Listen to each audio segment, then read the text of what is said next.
क्या सोच के रखा है तुमने? हाँ, गांव में अगर सबसे झगड़ा करती रहोगी तो क्या सब लोग चुपचाप बैठने वाले हैं? कोई कुछ भी करे तुम्हें उसे क्या लेना देना?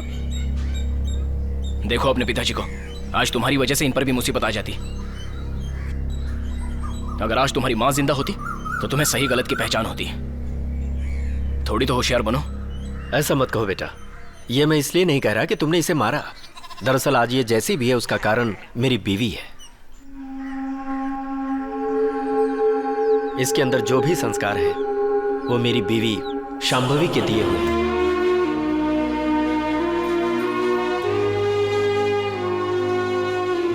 मेरी बीवी की सबसे अच्छी बात थी उसकी ईमानदारी और उसकी हिम्मत, और इसी ने उसकी जान ले ली। मौजूदा समय में जो यहाँ का कॉरपोरेटर बना है रोलेक्स पांडियन, कुछ दिन पहले वो एक मामूली गुंडा था, वो भी सड़क छाप। अपनी गुंडागर्दी के बलबूते वो कुछ ही दिनों में गांव के पंचायत का इलेक्शन जीत गया और चेयरमैन बन गया। चेयरमैन बनने के बाद उसके आदमी आम लोगों से हफ्ता वसूलने लगे। जनसेवा की जगह वो सबको सताने लगा। सरकार द्वारा दिए जाने वाले पानी पर भी वो लोगों से पैसे वसूलने लगे। छुट्टे नहीं है, कल देती हूँ। छुट्टे निकाल, कल का कुछ मतलब नहीं। अरे बोल रही हूँ ना, कल देती हूँ। राशन की दुकान से माल अपने गोदाम में ले जाते वक्त उसकी मुलाकात गांव के ही बड़े ठाकुर और प्रताप से हुई। ठीक उसी दिन चेयरमैन की मीटिंग में बड़े ठाकुर और उनके छोटे भाई प्रताप के बारे में भैरव ने बगावत की आवाज उठाई। मेरी बात सुनो भाई। इस बार के इलेक्शन में बड़े ठाकुर का कहना है कि प्रताप को अपनी पार्टी से चुनाव लड़वाएंगे। इससे तुमको घबराने की जरूरत नहीं है, वो तुम्हारे लिए भी कुछ न कुछ जरूर करेंगे। करेंगे? ये क्या करेंगे? इनसे कुछ नहीं होने वाला। मीटिंग के नाम पे पार्टियां करते हैं। ये तो तुम जैसे लोगों की वजह से ये बड़ी कुर्सी पर बैठा है, वरना इसे और इसके चमचों को मैं कच्चा चबा सकता हूँ। और तुम इसकी साइड दे रहे हो। एक बात तुम कान खोलकर सुन लो, और तुम भी मेरी बात को जरा ध्यान से सुनना है? और ये चंटर पंटर प्रताप और पांड्यन, एक बात भेजे में घुसा लो। इस बार चेयरमैन सिर्फ और सिर्फ मैं ही बनूंगा। इस कुर्सी पर मैं ही बैठूंगा। जरा सुन पांड्यन, जब तक ये आदमी राजनीति में है ना तो मैं इस तक पहुंच सकता हूँ ना तुम उस तक। इसलिए अगर इसे रास्ते से हटा दिया तो समझो कि सारी मुसीबत की जड़ खत्म हो गई। फिर तू मेरी जगह पर होगा और मैं कहाँ होऊंगा? मैं होऊंगा उसकी जगह पर।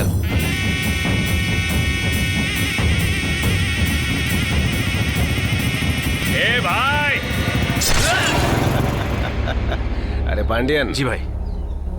राजनीति में तुम जैसे लोग ही चाहिए। आज से प्रताप की जगह पर तुम होगे। उस दिन के बाद से पांडियन बड़े ठाकुर का चहेता बन बैठा है। वो जब कुछ भी नहीं था तब भी उसकी लूटपाट चल रही थी। चेयरमैन बनने के बाद तो वो ईंट से लेकर रेती तक सब पर कब्जा करने लगा। चेयरमैन बनने के बाद तो उसकी धांधली बढ़ती ही गई, जिसके खिलाफ एक दिन मेरी बीवी ने तहसीलदार से कंप्लेंट की। आपको ही इसका कोई रास्ता निकालना होगा। ठीक है, मैं जरूर कोई रास्ता निकालूंगा। तहसीलदार ने पुलिस की मदद से सारे जगह और उसके गैर कानूनी ठिकानों पर छापा मारा। किसी को मत छोड़ना, सबको उठाकर अंदर डाल दो। तहसीलदार ने पांडियन के खिलाफ जो किया उसके लिए उसे बीच चौराहे पर बेइज्जत किया गया। तू बहुत बड़ा तहसीलदार है क्या? तेरी इतनी हिम्मत कि मेरी गाड़ियों को पकड़कर आदमियों को अंदर डालेगा, हैं? इसीलिए तुझे बीच रास्ते में कपड़े उतार कर खड़ा किया है। अपना माल तो निकाल लूंगा मैं, समझा? लेकिन आज मैं देखूंगा कि तुझे बीच रास्ते से छुड़ाकर कौन लेकर जाता है। सच में तुम्हारी माँ को बाजार ले जाने का मतलब है अपनी जेब पूरी तरह से खाली करवा देना। ऐसी कोई बात नहीं है पापा। ओहो, ये तो तहसीलदार है। ये पकड़ो। माँ तुम कहाँ जा रही हो? शांभवी, माँ तुम यहीं रुको। कैसे लोग हैं, बांध के रख दिया। ए, दादागिरी मत करो। उस दिन से मेरी बीवी और पांडियन के बीच जंग छिड़ गई, क्योंकि उसने पांडियन के सारे गैर कानूनी कामों पर अपना विरोध शुरू कर दिया था। चल चल पैसा निकाल, पैसा निकाल। चल चल पैसा निकाल, पैसा निकाल। चल जल्दी कर। चल चल पैसे निकाल। ओ पैसे दे चल।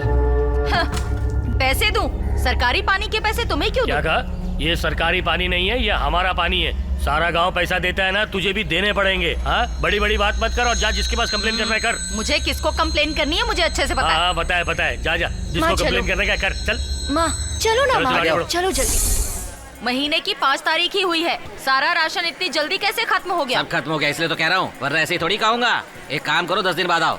चलो अब निकलो यहाँ से। 10 दिनों बाद नहीं आऊंगी। जब तक राशन नहीं दोगे मैं नहीं जाऊंगी। मैं भी वही कह रहा हूँ, आज तुम यहाँ से मार खाए बगैर नहीं जाओगी, समझ गई? माल खत्म हो गया, जाओ यहाँ से, जाओ। जब देखो इनकी दादागिरी चलती रहती है। चलो इस बार भी दलाल से सामान लेना होगा। ए शेखर, क्या हुआ भाई? लगता है ये औरत चुपचाप नहीं बैठेगी, ये कुछ ना कुछ करेगी जरूर। इससे पहले वो कुछ करे, रातों रात माल शिफ्ट कर दो। ठीक है भाई।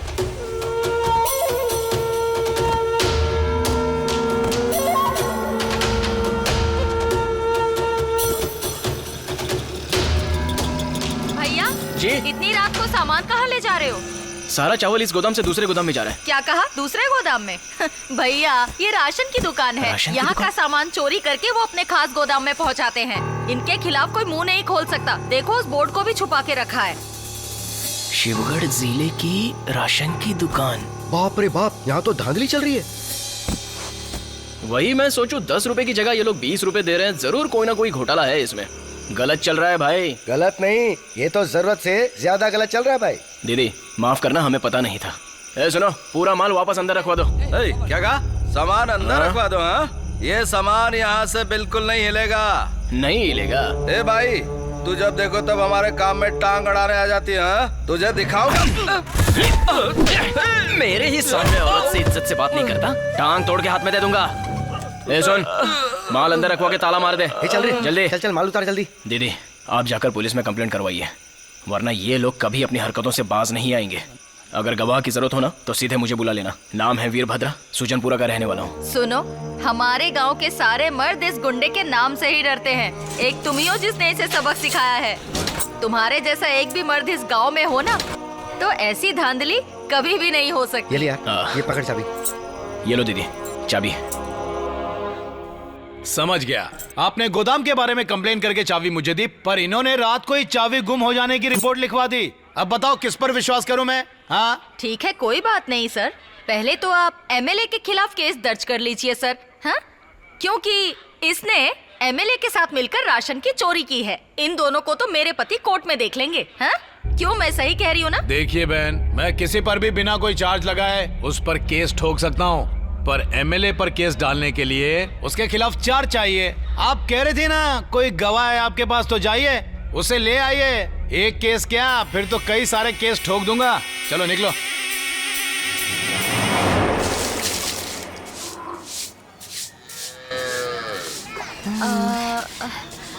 माँ जी, कौन हो?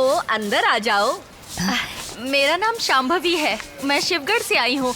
वीरभद्र यही मेरा ही पोता है। क्या बात है? आपका पोता हमारे गांव में काम करने आया था। वहाँ पर उसके कुछ लोगों के साथ हाथापाई हो गई थी। राशन की दुकान पर लोग हेरा फेरी कर रहे थे। आपके पोते ने उनको सबक सिखाया था। अब पुलिस वाले चाहते हैं कि उसकी कोई गवाही दे देगा तो केस हो सकता है, इसलिए मैं आपके पोते को गवाही के लिए लेने आई हूँ। तुम इन सब से दूर ही रहो बेटी। हाँ, राशन की दुकान में माल की हेरा फेरी करने वाले कितने पहुँचे हुए और खतरनाक होते हैं, तुम्हें मालूम है? तुम अपनी जान खतरे में क्यों डालती हो? हाँ, देखो बेटी, गांव की समस्या के लिए मैं अपने पोते को नहीं भेज सकती हूँ। जैसा तुमने कहा, अगर मेरे पोते ने उनके खिलाफ गवाही दी तो उन दोनों के बीच जंग जरूर होगी। अगर जंग हुई तो मेरा पोता तो उसे खत्म कर देगा, क्योंकि मेरा पोता बहुत ही ताकतवर है। उसके लिए मैं हूँ और मेरे लिए वो है। मैं अपने पोते को हत्यारा नहीं बनने दूंगी। वैसे भी आज पहली बार मेरा पोता अयप्पा की माला पहनकर सबरीमाला जा रहा है, इसलिए तुम कितना भी कहो वो तुम्हारे साथ तुम्हारे गांव नहीं जा सकता, समझ गई? भगवान के लिए अब तुम जा सकती हो। खड़ी खड़ी मेरा मुंह मत देखो।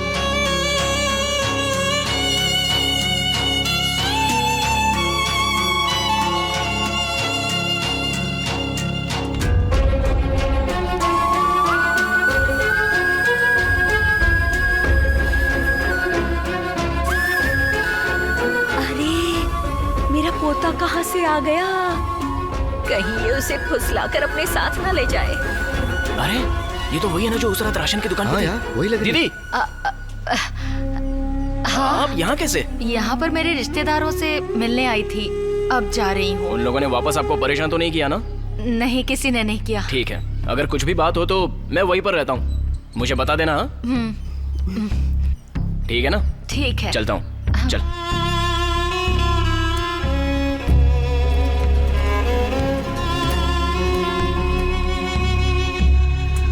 अरे जाने दो ना शांभवी, हमने इस बारे में कितनी कोशिश की, लेकिन गवाही देने के लिए कोई तैयारी नहीं है।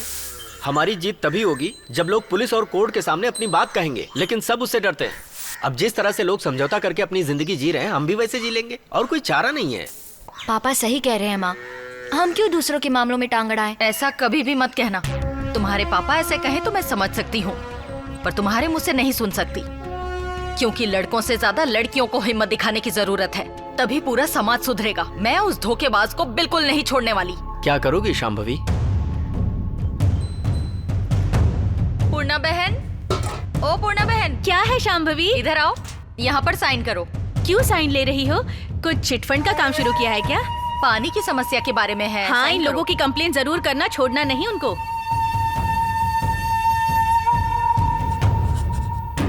उनकी औरतों को छोड़कर बाकी सभी औरतों ने साइन किए हैं। इस समस्या का समाधान अब आप ही के हाथ में है। आप ही हमें इस परेशानी से अब निकाल सकते हैं। मैं ये सारे डॉक्यूमेंट कलेक्टर के पास लेकर जाता हूँ। उनका एक सिग्नेचर इन सब को सलाखों के पीछे डाल देगा। तुम लोगों को पता है, हर गांव का आदमी हमसे डरता है, लेकिन वो औरत हमसे नहीं डरती। कैसे जाके पुलिस स्टेशन में कंप्लेन करके आई है? क्या हुआ? अबे ज्यादा सोचना बंद कर दे। वो औरत है, कुछ नहीं कर पाएगी। पांडियन, वो मामूली औरत नहीं है, क्या बोल रहा है बे? वो औरत बहुत चालाक है। गांव में पानी की दिक्कत है तो उसने औरतों के साइन ले लिए हैं। उस पेपर को लेकर वो कलेक्टर के सामने पेश करने वाली है। और तो और वो चालाक औरत सारी औरतों का साइन लेकर तहसीलदार के साथ आपके खिलाफ केस लड़ने वाली है। अबे वो कल की औरत जुम्मा 4 दिन हुए नहीं हमसे लड़ेगी। हाँ हाँ, क्यों नहीं लड़ पाएगी ये बताओ। उसकी हरकतें देखी हैं? उस अकेली औरत ने गांव में रहने वाली हर औरत के घर जाकर सबके साइन लिए हैं उसने, सिवाय मेरे। देखिए, जब तक वो औरत इस गांव में है आप नहीं जीत पाएंगे। अगर आपको सत्ता में रहना है तो उस औरत को हल्के में मत लीजिए। आपको हराने के लिए उसने तैयारियां शुरू कर दी हैं।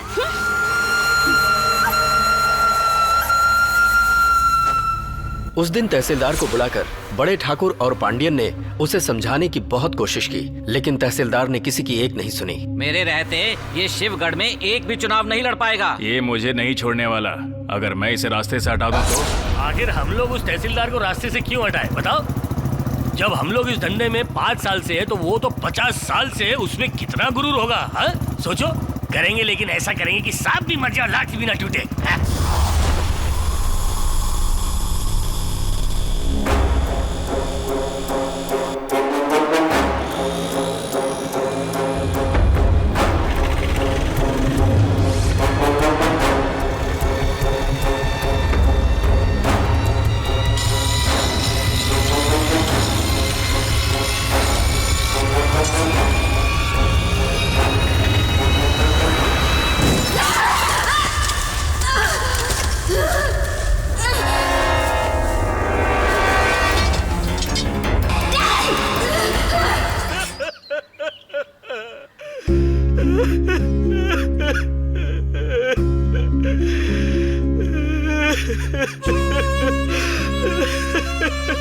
इतना ही नहीं, मेरी बीवी की लाश के टुकड़े करके जलाकर उसे कई जगहों पर फेंक दिया ताकि उसकी बॉडी को कोई भी पहचान न पाए। पुलिस वालों ने उसके शरीर के टुकड़ों को लावारिस समझा और केस बंद करने का फैसला किया। तभी मेरी बेटी ने सेशन कोर्ट में जाकर पिटीशन डाला कि वो मेरी माँ की लाश थी। पिटीशन स्वीकार करने के बाद कोर्ट ने डीएनए टेस्ट करने की परमिशन दी। डीएनए टेस्ट के लिए उस दिन मैं और मेरी बेटी हॉस्पिटल गए। ये बात जानकर रोलेक्स पांडियन डर गया और उसने बड़े ठाकुर से बात की। मुझे और मेरी बेटी को सुलह करने के लिए राइस मिल में बुलाया गया। दरअसल वो बड़े ठाकुर को मारना चाहता था। ये वही दिन था जिस दिन तुमने बड़े ठाकुर की जान बचाई थी। अगर डीएनए टेस्ट में यह साबित हो गया कि मरने वाली मेरी बीवी थी तो रोलेक्स पांडियन और उसके आदमी इस केस में बच नहीं पाएंगे। अगले ही हफ्ते पांडियन के खिलाफ चार्जशीट फाइल करके कोर्ट में दाखिल की जाएगी। अगर कोर्ट ने ऑर्डर दे दिया तो वो एमएलए तो क्या चपरासी भी नहीं बनेगा। इसीलिए हमें कोर्ट में जाने से रोकने के लिए हम बाप बेटी पर हमला करवाने की साजिश रची गई कि मार्केट में तुम हमें मिल गए और तुमने हमें बचा लिया। कहानी काफी अच्छी है। हाँ, पहले से जो झगड़े हैं वो काफी नहीं। देखिए साहब, आपकी बेटी गुलाब की तरह है, इसलिए मैंने अपने पोते से कहा उससे प्यार करें। लेकिन मैं भूल गई थी कि गुलाब में भी कांटे होते हैं। मेरा पोता ना किसी के लफड़े में पड़ेगा और ना ही किसी के लफड़े में टांग अड़ाएगा। निकलते हैं यहाँ से। दादी माँ, वो तुम्हें चलना है या नहीं? चल चल आजा, मैं निकल रही हूँ।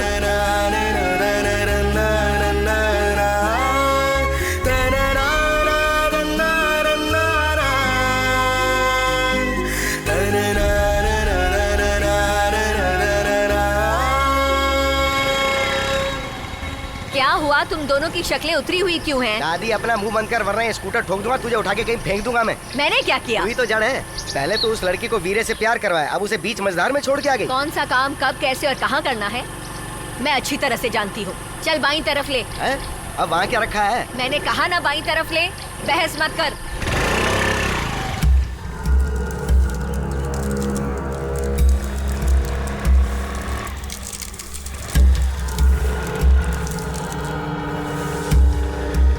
ओ दादी, तू हमें यहाँ क्यों लेके आई है? इसके पीछे का कारण मैं तुम्हें बताती हूँ।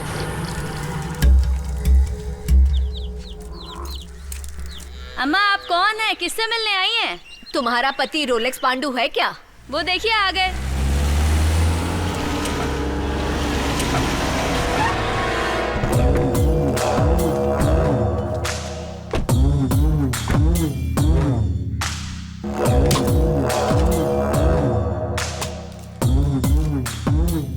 यही आदमी है जिसने उसने हमें मार्केट में मारा। अरे रुक जाइए साहब जी, रुक जाइए, थोड़ा सब्र कीजिए। पांडियन, तुम कहो ना, तुम कहोगे तो तुम्हारा आदमी मान जाएगा। मैं मानती हूँ तुम्हारे आदमियों को मारा मेरे पोते ने। उसे कुछ नहीं पता था कि तुम ही हो जिसने उस औरत को बीच सड़क पर मार डाला था।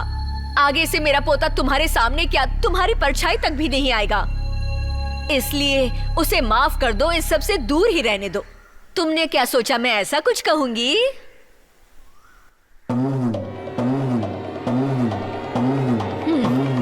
मैं जो कह रही हूँ वो ध्यान से सुन।